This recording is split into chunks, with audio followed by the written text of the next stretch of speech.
Кандидат водещия Христо Миновски се опитва да впечатли шефовете на телевизия Кракра с видни гости. Здравейте, уважаеми зрители на телевизия Кракра. Днес сме поканили за наши гости Славчо Тошев и неговата приятелка Вивиан в студиото Интимно. Интимно интервю с футболист по пернишка телевизия. Какъв по-подходящ дебют. Отиде рейтинга на море от любов. Кой е най-романтичното нещо, което сте правили един за друг? Доста романтични неща сме правили. Разкажете нещо интересно и пикантно. Нещо интересно. Много обичаме, когато сме изморени вкъщи, вечер да запалиме свещи, да отидем в джакузито, което е вкъщи и там релаксираме. Страхотно я, ама според мен не си канен. Смятате ли да живеете заедно? Ние вече живеем заедно. На кое място, най-нестандартно място сте правили секс? Вие ти като по-безсрамна, мисля, че трябва да го кажеш. Аз ли?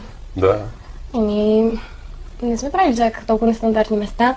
Вкъщи навсякъде сме пробвали вече. Дали в банята, дали на масата.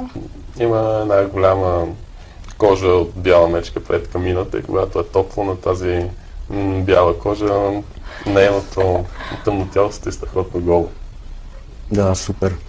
Да не ви урухи! Вържете си червен конец и запушете ушите, защото идва въпросът с главно В. По какъв начин сегашната ти приятелка Славчо е по-различна от предишната? Ти приятелка си нова първана.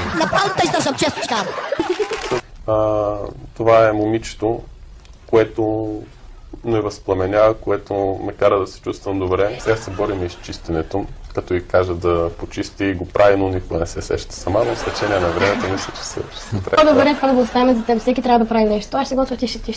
Мисля, че е по-добре.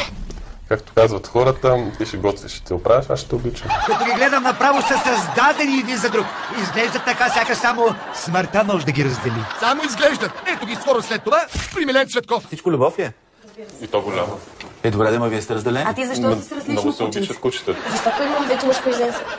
Така, вие ще и Слав. Това ми е подарък от друго гадже.